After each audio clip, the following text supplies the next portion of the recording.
শিক্ষার্থীদের কোটা সংস্কারের আন্দোলনকে পুঁজি করে সরকারের উন্নয়ন প্রকল্পগুলো নস্যাতে মেতে উঠেছিল বিএনপি ও জামায়াত শিবির চক্র, যা অতীতেও বারবার দেখেছে দেশের মানুষ। বাঙালির স্বপ্নের মেট্রো রেলও এখন সহিংসতাকারীদের কালো থাবা। ভাঙচুর করা হয়েছে মেট্রো রেলের কাজীপাড়া ও মিরপুর 10 স্টেশন। স্বপ্নের এই বাহনটি ব্যবহার করে দৈনিক 4.5 লাখ মানুষ, অথচ নাশকতাকারীদের হামলার শিকার হওয়া এ দুটি স্টেশন ঠিকঠাক করে জনসাধারণের জন্য খুলে দিতে সময় লাগবে 1 বছর। স্টেশনে যারা ছিলেন সে সময়ে, যদিও তারা টেলিভিশনের ক্যামেরায় কথা বলতে রাজি না, আমাদেরকে যে তথ্য দিয়েছেন যে বিকেল 3টার থেকে, অর্থাৎ 3টার পর থেকেই কিন্তু এর একটি অংশ এই মেট্রো স্টেশনের যে ডি গেট এবং এ গেট রয়েছে সেই গেট ভেঙে প্রায় 200 থেকে 300 প্রথমেই প্রবেশ করেন এই মেট্রো স্টেশনে। পরবর্তীতে তাদের সামনে যে যা পেয়েছেন সেগুলোই ভাঙচুর করেছেন। ফায়ার অ্যালার্ম অর্থাৎ ফায়ার যে বক্সগুলো রয়েছে এই মেট্রো স্টেশনের, সেই বক্সে চাইনিজ কুড়াল রয়েছে, তারা সেই বক্স ভেঙেছেন। বক্স ভাঙার পরে চাইনিজ কুড়ালটি বের করেছেন।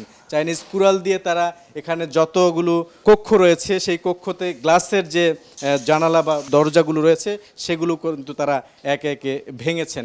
পরবর্তীতে তারা যেটি করেছেন, এখানে অত্যন্ত মূল্যবান অসংখ্য বস্তু রয়েছেন, বিশেষ করে কম্পিউটার থেকে শুরু করে অন্যান্য যে জিনিসপত্র রয়েছে সেই জিনিসপত্রগুলো কিন্তু তারা লুট করেছেন, কোনোটি ভেঙেছেন। নগরবাসীকে যানজট থেকে স্বস্তি দিতে গত বছর উদ্বোধন করা হয় ঢাকা এলিভেটেড এক্সপ্রেসওয়ে। দৈনিক 55 থেকে 60 হাজার যানবাহনের ব্যবহৃত এই এক্সপ্রেসওয়ের বনানী টোল প্লাজায় আগুন ধরিয়ে নিমিষেই কঙ্কালে পরিণত করে নাশকতাকারীরা। ধ্বংসযজ্ঞে পরিণত করা হয়েছে এই মহাখালী এলাকার, এবং তার সবশেষ সাক্ষী কিন্তু এই টোল প্লাজা, অর্থাৎ এলিভেটেড এক্সপ্রেসওয়েতে উঠতে বনানীতে যে টোল প্লাজাটি রয়েছে সেটি এই মুহূর্তে একদম ঠিক কঙ্কাল হয়ে দাঁড়িয়ে আছে। মহাখালীতে সেতু ভবনেও তাণ্ডব চালিয়েছে সহিংসতাকারীরা। আগুনে পুড়িয়ে দেয়া হয়েছে ভবনের বেশ কয়েকটি ফ্লোর ও 49টি গাড়ি। বাদ যায়নি পাশের সড়ক ভবন ও ঢাকা সড়ক বিভাগের অফিসও। দুগে প্রথমে ভাঙচুর, তারপরে আগুন, 3 সাইডটা পুরোটা মনে করেন ভেঙে ফেলেছে গ্লাস।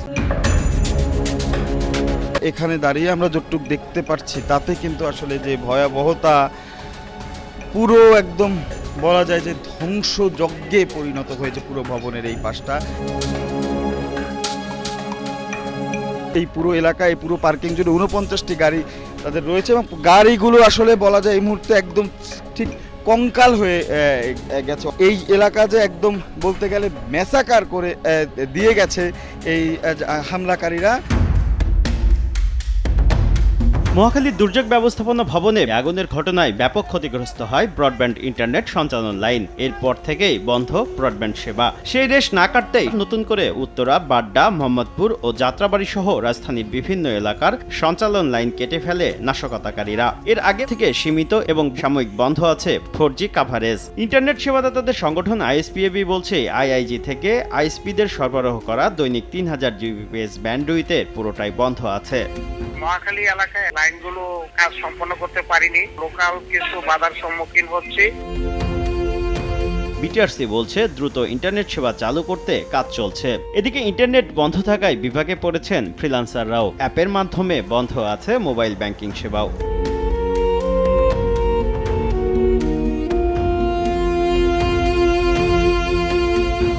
ময়লা এবং বর্জ্য পরিষ্কার করে নগরীকে সুন্দর রাখতে ব্যবহার করা হতো যে ট্রাকগুলো, সেই ট্রাকের ডিপোতেও নজিরবিহীন হামলা চালিয়েছে নাশকতাকারীরা। পুরোপুরিভাবে পুড়িয়ে দেওয়া হয়েছে ঢাকা উত্তর সিটি কর্পোরেশনের 29টি ট্রাক, আর ভাঙচুর করা হয়েছে আরও 17টি। এতে পুরো ডিপো এলাকা যেন এক ধ্বংসস্তূপ। এর মধ্যে কয়েকটি ট্রাক বহরে যুক্ত হয় 2 মাস আগে।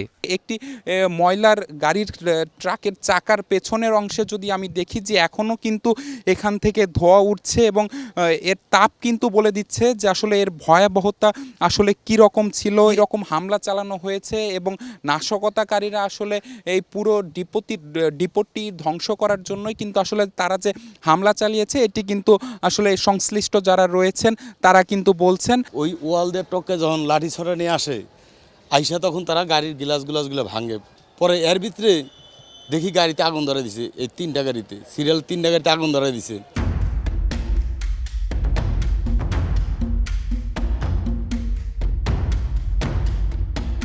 এদিকে ভাঙচুর, অগ্নিসংযোগ ও প্রথম থেকে ৬ষ্ঠ তলা পর্যন্ত লুটপাট করা হয় রামপুরার বাংলাদেশ টেলিভিশন কার্যালয়ে। বাদ যায়নি সেখানকার জাদুঘরে সংরক্ষিত অ্যান্টিক সামগ্রীগুলোও।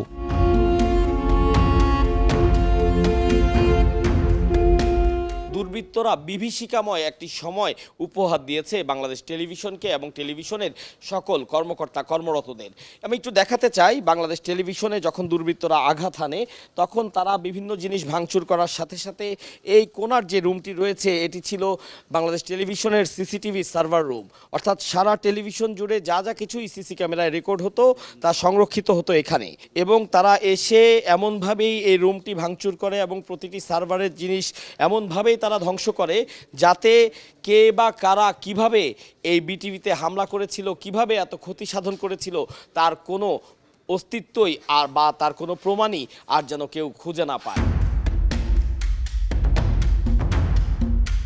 আগে সড়কে শুধু গাড়িতে অগ্নিসন্ত্রাসে মেতে থাকলেও বর্তমানে সেই নাশকতাকারীদের কার্যক্রম পৌঁছে গেছে বিভিন্ন সরকারি স্থাপনা ও বহুল আকাঙ্ক্ষিত প্রকল্পগুলোতে।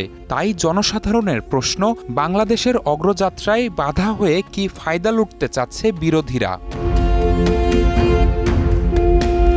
নিবিড় সাহা, সময় সংবাদ, ঢাকা।